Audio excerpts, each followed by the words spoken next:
Добрый вечер, на ТНВ Новости, в студии Альбина Слугараева. И сегодня в выпуске. Проверку не прошли. В отношении 17 руководителей были выявлены нарушения. Причем это уже система. Кто не хочет честно отчитываться о доходах и что с ними собираются сделать, выяснял Дмитрий Аринин. Новое русло реки для рыбхоза. Через эту плотину вообще вода не проходит. Капусту вон, и то есть выживать. Ни огурцов, ничего нет. Как кабельский рыбхоз поменял русло реки Берля. О последствиях для населения и для самого предприятия. Альбина Минибаева. Без потерь, похоже, не обойдется. На полях на самом деле хороший урожай. Его сейчас главная задача убрать без потерь. О ходе работ по уборке урожая в республике Салават Мухаммадуллин. Ушел на водоем и не вернулся. Гибель ребенка – это несчастье в семье, это, конечно, трагедия для родителей. Кто виноват в смерти 9-летнего ребенка из Заинска, выяснял Сергей Хайдаров.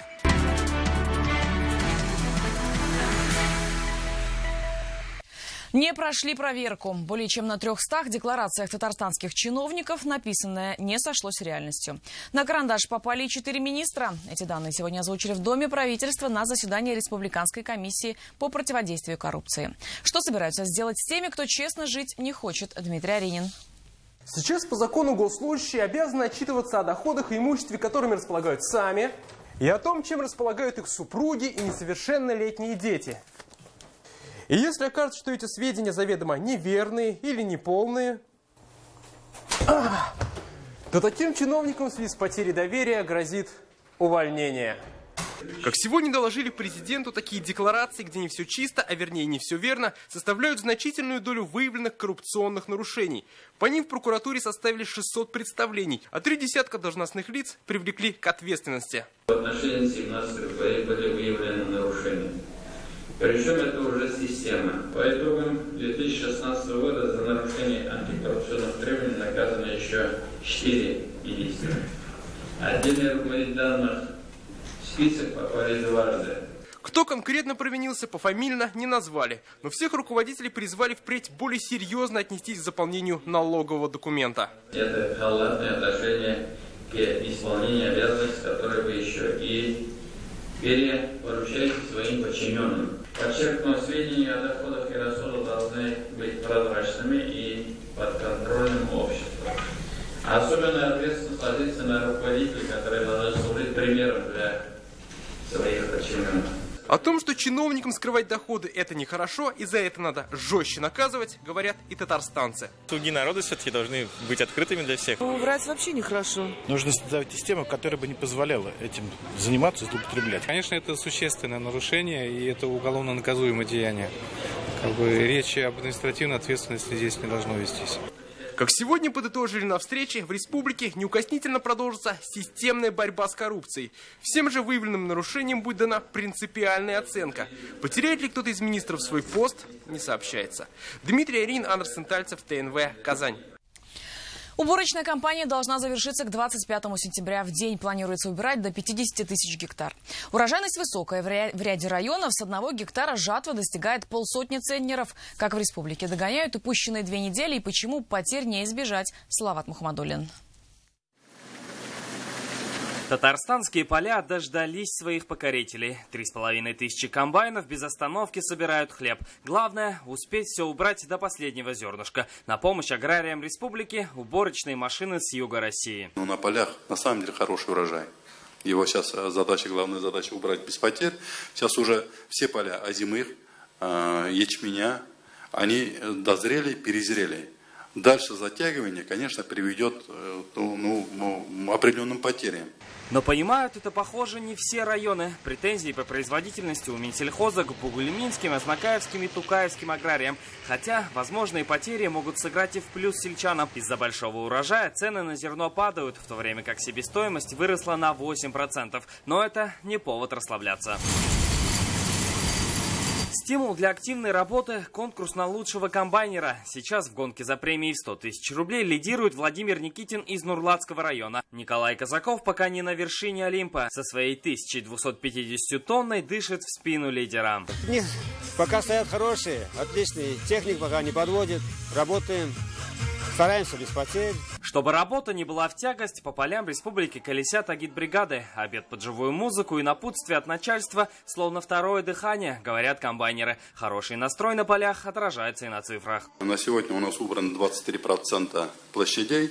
И если вот на сегодняшнее утро 1 242 000 тонн намолота мы имеем. Сейчас в передовиках по сбору зерна Заинский, Сармановский и Нурлатский районы. Пока одни аграрии в поте лица собирают, другие уже готовятся к посеву озимых культур. Салават Махмадуллин, Марат Саидгараев, ТНВ, Казань. Против сечения татарская природоохранная прокуратура выявила нарушение в деятельности Кайбецкого рыбхоза.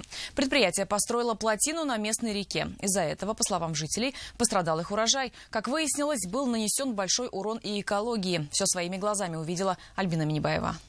Все, вся пропал. Нет ничего. Половодье в этом году для Валентины Сергеевой стало губительным, не осталось и половины урожая капусты. Все ушло под воду после продолжительных июльских дождей. Вода пришла с рекой. Вода пошла, а ей тут деваться некуда, раз там речка перегорожена. Морковка, она вообще с лучком, она вообще утонула. Урожай овощей пропал у половины хозяйств деревни Беляева. Соседи на грядках в буквальном смысле ловили рыбу. Вот здесь вот поймали. Какую рыбу ты ловил? Сазан. Вода не уходила, сбросного нет канала. Река Берля должна была идти своим руслом, но на месте появилось рукотворное препятствие в виде плотины. Из грунта местный рыбхоз оставил одну трубу для хода воды, но с потоком она явно не справляется. Получин вовсе вода не проходит сейчас. Мне, говорит, эта деревня, как он выразился 1 год, мне эта деревня не нужна. Мне, говорит, хвосты нужны. А остальное мне поливать. По руслу реки находится несколько бассейнов рыбхоза. В деятельности Кайбецкого предприятия природоохранная прокуратура выявила нарушение. По материалам ведомства на сооружение искусственной преграды у рыбхоза не было разрешения. Кайбецкий рыбхоз произвел отсыпку русла реки Берля, тем самым нарушив особый режим памятника природы. Здание рыбхоза находится в нескольких метрах от реки Берля, но, видимо, и руководство предприятия решило остаться за баррикадами. В этом здании находится руководство Кайбецкого рыбхоза. Видно, что вот окна открыты. Мы видели, что внутри находятся люди. Однако двери они нам не открыли. Мы несколько раз стучали. Тем самым, видимо, руководство показывает, что отказывается от каких-либо комментариев. При этом по представлению прокуратуры директор предприятия обязан устранить нарушения и также наказать виновных должностных лиц. Материалы дела направлены в Минсельхоз и Ростехнадзор. Ведомства должны оценить ущерб, нанесенный природе. Альбина Минибаева, Алина Бережная, Рамзель Гарипов и Александр Лобанов. ТНВ, Кайбецкий район, Казань. Они за правильный мед. Сегодня в Уфе открылся первый всероссийский конкурс «Лучший пчеловод». Проводится он в рамках заявочной кампании России на проведение международного конгресса по пчеловодству через 4 года. Задания непростые. Главное испытание – как правильно формировать улья. Побороться за звание лучшего пчеловода страны приехали представители 19 регионов. Нашу республику представлял Гедкар Мухамадиев из Арского района. В этом году тоже, конечно, лето, начало было тяжеловато для пчел, а потом медоносные растения все расцвели, и пчелы для себя и для нас нужное количество меда набрали. Следственный комитет начал проверку в Заинске. Здесь на одном из каналов местной ГРЭС утонул 9-летний мальчик. Причем купался ребенок не один, а с друзьями. Как получилось, что в запретной зоне оказались дети, и кто теперь должен нести ответственность? Сергей Хайдаров. Сегодня на канале Заинской ГРЭС только одинокие рыбаки. А вчерашние трагедии напоминают лишь личные вещи погибшего ребенка. Вечером группа детей плескалась, не думая о том, что это небезопасно. Табличка «Купаться запрещено» по всему периметру. В настоящее время назначена судебно-медицинская экспертиза. Также проводятся другие необходимые мероприятия, направленные на установление всех обстоятельств произошедшего. По результатам проверки будет принято процессуальное решение. Следователям также предстоит выяснить, как дети оказались на необорудованном для купания водоеме и были ли предприняты все меры безопасности ответственных за эту территорию. По словам директора ГРЭС, место гибели мальчика вне зоны их ответственности. Я же говорю, вот каналы все они за территорией. Мне позвонила моя охрана, в их функции входит охрана территории, она не охрана вот этих каналов. Мне докладывают, что они не были свидетелями. То есть это, не сказать, что далеко, достаточно далеко от той зоны, которую они обязаны охранять. Схожая трагедия произошла в прошлом году в Тукаевском районе. Тогда в водоеме насосной станции ребенка засосало в трубу. Основная причина гибели детей – это то, что все-таки они зачастую остаются без присмотра. Все погибшие дети не ходили ни в школьный лагерь, ни в детский оздоровительный лагерь, то есть были предоставлены практически сами себе. Причем дети – это такой народ, который проникнет буквально везде. Количество смертей на водных объектах республики просто ужасает. Только в прошлом году в купальный период погибло 79 татарстанцев. В этом году статистика улучшилась на 32%, причем каждый смертельный случай был зафиксирован на необорудованных водоемах. Сотрудники МЧС призывают татарстанцев ограничиться от купания на диких водоемах, а также не отпускать детей на пляж без присмотра взрослых. Сергей Хайдаров, Елена Маврина, Денис Ипатов, Марат Зайдуллин, ТНВ, Заинский район. Потоп во дворе. Сегодня утром к нам в редакцию обратились жители домов по улице Лаврентьева, Казани. Внутри жилой коробки образовалась огромная яма глубиной в 1,5 метра, наполненная водой. По словам местных жителей, это уже не первый случай, когда во дворе дома появляются такие провалы. Не знаю, это уже 5, 6, 7, 8, 9 раз. На работу ушел, видел, тут машина была впереди упавшей.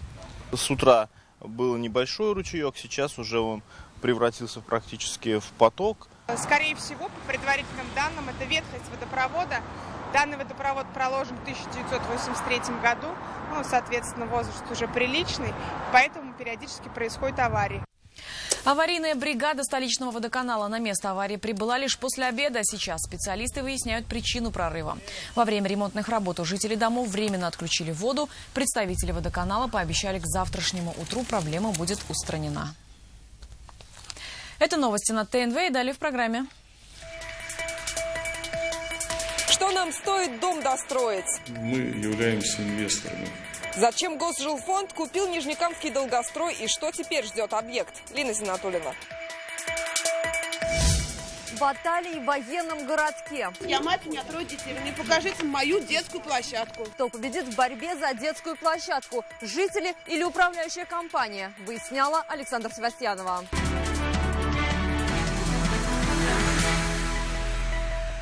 Что нам стоит дом достроить? Государственный жилищный фонд выкупил заброшенную 10 лет назад стройку в Нижнекамске. Сейчас на бывшем долгострое снова кипит работа. Когда дом, наконец, сдадут, Лина Изанатуллина. Снова стройка. Каменщик Михаил Баширов – один из тех, кто закладывал этот дом еще 10 лет назад. Тогда подрядчик, скандально известный «Химстрой», обанкротился. Сегодня строитель снова на площадке, уже как сотрудник фирмы «Технострой». 1,5 этажа. 2 этажа заканчиваем. Уже на днях должны перекрываться. Стройка идет полным ходом, в планах и просторная парковка, и детская игровая площадка, но пока главное возвести этажи. Их будет 10, квартир 90. Мы усиленную кладку видим, чтобы там до декабря месяца, чтобы закончить кладку. И параллельно уже выставлять окна, отделка, электрика. Большим планом большие вложения. Теперь инвесторы строительства – Государственный жилищный фонд. Они выкупили долгострой по обращению Нижнекамского исполкома. В сентябре 2016 года к нам обратились, и вот после этого принято решение на достраивание этого дома. Потому что попросили нас помочь. По документам дом сдадут до конца сентября следующего года. Ну а кому в нем жить, уже дело муниципалитета. Как говорит подрядчик, часть квартир готовят для соципотечников и детей-сирот. Лена Зинатуллина, Андерсон Тальцев, Марсель Джураев, Александр Комаров, ТНВ, Нижнекамск, Казань. Война в военном городке. Спор из-за детской площадки разгорелся в Казани. Местные жители просят управляющую компанию привести ее в порядок и изменить границы. Но диалога не получается. Разграничить права и обязанности сторон сегодня попытались представители Общероссийского народного фронта. Удалось ли договориться? Александра Севастьянова. Вы выполнили ограждение детской площадки, то только частично. Вот, а я не знаю, почему частично. Этот спор в 33-м военном городке продолжается не первый год. 2 подъезда, 80 квартир. Многие жители, молодые семьи с маленькими детьми. Где наша детская площадка? Подождите. Мне покажите, я мать, у меня 3 детей. Вы мне покажите мою детскую площадку. Кристина Поздеева – многодетная мать, 3 детей. Младшему всего 7 месяцев. Всю жизнь живет в этом доме, но со времен ее детства ничего принципиально не изменилось. Я еще была маленькая, каталась на этой горке. Вот на этой радуге, когда я была. Сейчас у меня 3 детей, и я не знаю, где мои 3 детей будут играть. Одна из просьб жителей перенести ограждение прямо туда, ближе к асфальту, чтобы вся зеленая зона вошла в территорию детской площадки. Плюс часть пространства асфальтировать, чтобы дети могли играть именно здесь, а не на проезжей части. Еще одна просьба – установить лежачих полицейских и поставить знак ограничения скорости, ведь всю территорию детской площадки окружает проезжая часть. Мы просили, сделайте, чтобы детей не давили. Главный смысл, вот чего мы здесь собрались, это жизнь и здоровье детей. Если конкретно говорить относительно вашего дома, то ваш дом минусовой. Минусовой. Да. То есть собираемость, она в минусах. Совершенно верно. Таков ответ управляющей компании, но жители с этим не согласны. Совет от Общероссийского народного фронта все же проверит счета фирмы. Я посоветую им обратиться в прокуратуру и в ОБЭП для проверки, на каком счету находится организация и правильность расходов этих финансов. Перемирие в военном городке обещают наступить после проверки. Тогда и станет ясно, есть ли средства на благоустройство детской площадки. Александр Севастьянов, Данил Филатов, ТНВ, Казань.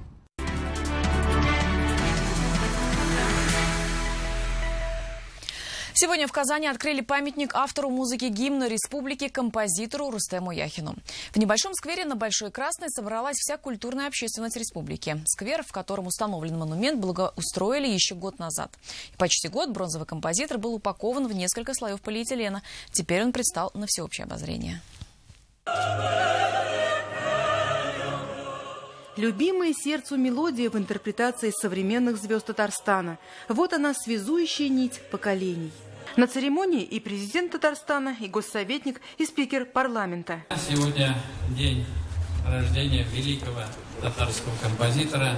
Мы всегда будем гордиться его произведением, всегда будем помнить. Хочу всех нас поздравить с таким событием для нашей столицы, что вот мы сегодня имеем такую возможность и получили вот такой большой подарок. Надо микрофоном время от времени произведение повторять. Ментимир Шамиев предложил озвучить этот сквер, и звучать здесь должна музыка Яхина. Он мог бы остаться в Москве, ему сулили мировую славу пианиста, но он вернулся в Казань развивать музыкальную культуру родного народа. Рустем Яхин – автор первого татарского фортепианного концерта. Он написал не только множество симфонических произведений, но и воспитал целую плеяду композиторов. Мне уже посчастливилось с ним встретиться, мне посчастливилось даже исполнить его песню. Посчастливилось, потому что мой педагог Трубин Борис Николаевич учился у Рустема Яхина. Этот памятник, он находится, он окружен учебными зданиями консерватории, напротив, рядом. И вот это очень важно для создания истории, памяти, поддержания традиций. На церемонию открытия, которая превратилась в концерт под открытым небом, пришли и родственники композитора. Давно заслуживал этого памятника. Хорошее место. Песни Рустема Яхина, а он написал их более 400, визитная карточка Татарстана, которую можно услышать не только в России, но и по всему миру. Эльмира Шамарданова, Александр Лобанов, ТНВ, Казань. Сегодня не стало Веры Глаголевой. Народная артистка России скончалась на 62-м году жизни. За свою творческую биографию она сыграла в 40 фильмах и сериалах. В Казани была дважды. Еще в 2009 году на фестивале «Золотой Минбар» ее фильм «Одна война» получил главный приз – Гран-при. В 2014-м Вера Глаголева в Казани уже в статусе режиссера презентовала свою новую картину «Две женщины». Тогда она поделилась тем, что ей нравится в Казани, и хотела бы она сюда приезжать со своими фильмами на следующие фестивали. А в эксклюзивном интервью нашему телеканалу она говорила о роли современного кино, о судьбе артиста, о тандеме режиссер-артист. Вот эти вот моменты творчества, поиска характеров, да, вот это, наверное, самое главное для режиссера и актеров. В Татарстане появился еще один международный кинофестиваль. Сегодня в Свияжске стартовал первый кинофорум дебютного документального кино «Рудник». 2 часа назад начался показ фильма Ленары Багаудиновой. Ленту увидела и наш корреспондент Эльмира Шеймарданова. Она сейчас с нами на прямой связи. Эльмира, что в конкурсной программе фестиваля и кто его участники? Альбина, здравствуйте. Сегодня здесь, в Свияжске, царит удивительно творческая атмосфера. «Рудник» – это единственный в России фестиваль дебютного документального кино. В его конкурсной программе работы студентов и выпускников международных киношкол. Во внеконкурсной программе работы режиссеров, которые работают и живут в национальных республиках Поволжья. В рамках образовательной программы фестиваля в Свияжске проходит мастерская документального кино под руководством Марины Разбежкиной, а также школа документальной анимации с участием Дины Годер и Александра Родионова. В них могут принимать участие только те молодые кинорежиссеры, которые прошли конкурсный отбор. Помимо этого, сегодня зрители увидели работу конкурсного показа, документальную ленту Ленары Багаудиновой «Олег Евгеньевич». О чем она, расскажет ее автор. А также с вопросом, что из себя сегодня представляет документалистика России, нам ответила арт-директор фестиваля Марина Разбежкина. Мы должны в течение всего семестра снимать документальные этюды, и в конце семестра на зачет курсовая работа. Это моя курсовая работа, и никто не ожидал, что она когда-нибудь окажется на каком-нибудь фестивале. Молодое кино, оно всегда свидетельствует о том, какое старое кино. Это такая лакмусовая бумажка. Есть хорошее молодое кино, значит, наверное, кино будет жить и выживет. Фестиваль будет проходить в течение 5 дней. За это время зрители увидят 11 конкурсных и 7 внеконкурсных работ. Призовой фонд фестиваля составляет 1300 евро. Это хороший старт для создания новой киноработы. Спасибо, Эльмира. А я напоминаю, что это была Эльмира Шеймарданова. Она сейчас работает в Свияжске, где сегодня открылся фестиваль документального дебютного кино. А вечерний эфир продолжит программа «Вызов 112». 14-летний водитель и пассажиры, которым нет и 10 лет, пытались скрыться от полиции. Подробности погони и задержания подростков через несколько минут. А я напоминаю, что все репортажи этого выпуска будут на сайте нашей телекомпании, а также на канале YouTube. Далее выпуски спорта и прогноз погоды. Я же не прощаюсь. Увидимся в 21:30.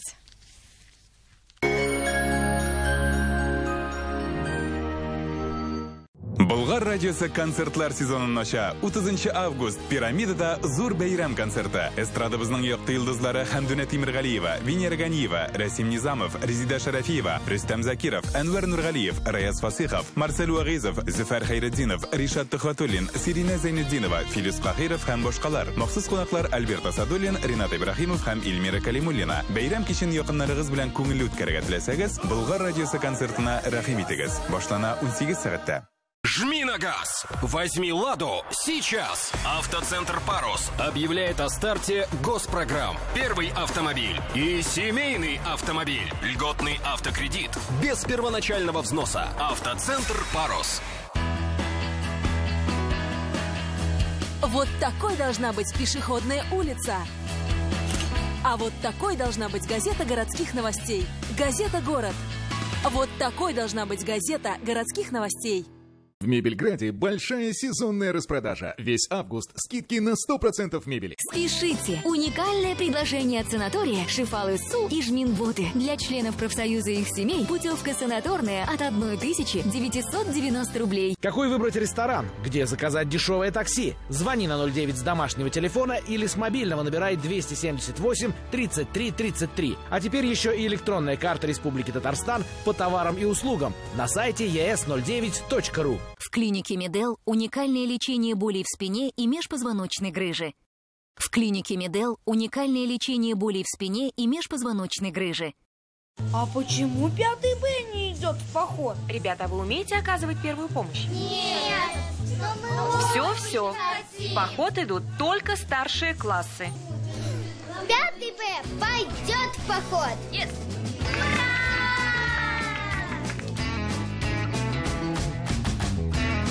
А где ты этому научилась? Мама научила. А это меня папа научил. Воспитайте у ребенка любовь к труду. Министерство труда Республики Татарстан. Для областной и взыскательной публики здравница Чувашской Республики. Вас приглашаем в оазис заботы и теплоты. Окунитесь в мир здоровья и красоты. Ждем вас в санатории Чувашия. Побей рекорд по выгоде. Бери Nissan по себестоимости. Скидка 200 тысяч не предел. Узнай подробности в автоцентре Марка. Звони 4 пятерки 3 единицы. На нашем канале новый проект. В объективе ТНВ большая семья. Смотрите их ежедневно в наших программах. Благополучие и в испытаниях, трудностях и в радости. И узнаете секрет счастья в большинстве.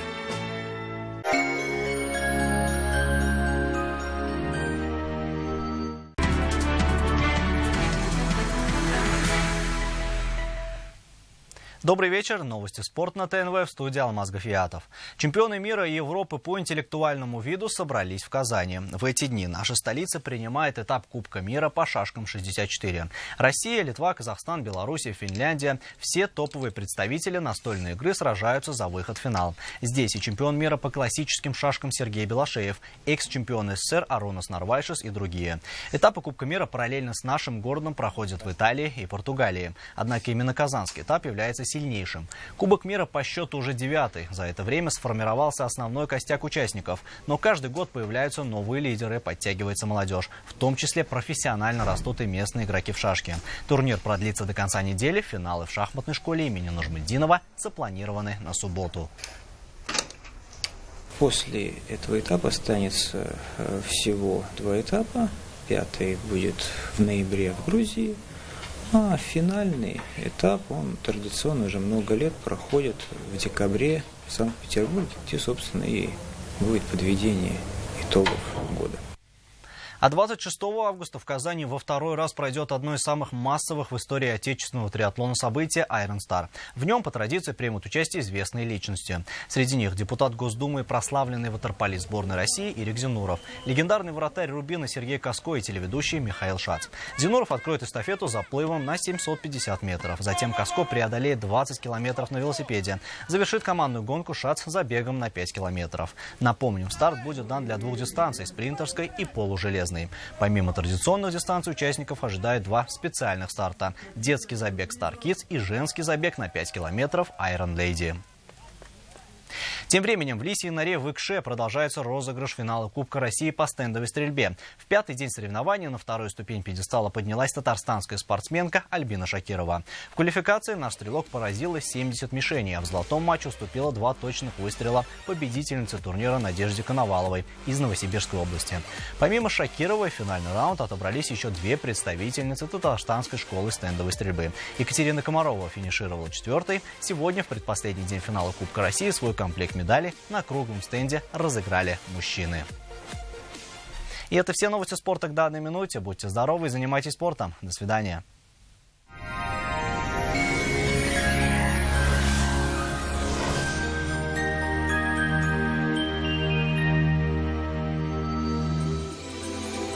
Здравствуйте! Вы смотрите прогноз погоды. По данным сервиса Яндекс.Погода, завтра в Татарстане сухая и теплая погода сохранится. Лишь ночные температуры станут ниже. Подробнее после полезной информации. Кухни, шкафы-купе, спальня и гардеробная. Любая корпусная мебель по вашим размерам. Только до конца августа при заказе кухни сушилка и мойка в подарок. При заказе шкафа-купе комод в подарок.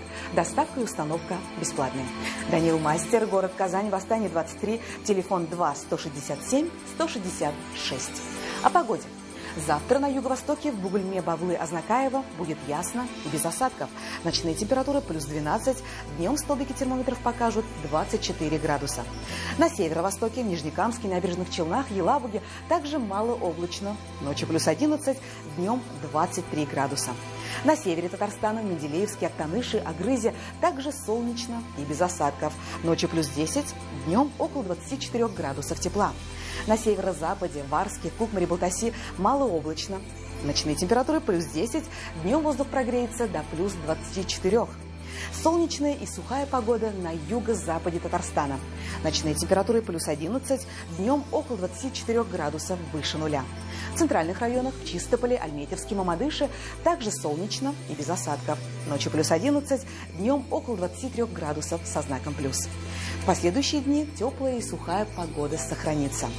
Кукмарский завод металлопосуды – один из ведущих российских производителей литой толстостенной алюминиевой посуды под торговой маркой «Кукмара». В ассортименте более 400 наименований товаров. Посуда с антипригарным и декоративным покрытием, товары для туризма, формы для хлеба. Какая бы погода ни была за окном, посуда торговой марки «Кукмара» создаст уют в вашем доме и хорошее настроение вашим домочадцам. Готовьте с удовольствием, радуйте родных и близких. «Кукмара» – удобная посуда, вкусная еда. О погоде в столице. Завтра в Казани без осадков и солнечно. Ночные температуры плюс 12-14, днем 25 градусов. Ветер северо-восточный, умеренный, до 4 метров в секунду. Атмосферное давление выше нормы и завтра составит 766 миллиметров ртутного столба. Влажность воздуха 52%. Ожидается магнитная буря. Берегите себя. Это вся информация о погоде. В студии была Лейла Латыпова. Увидимся на ТНВ.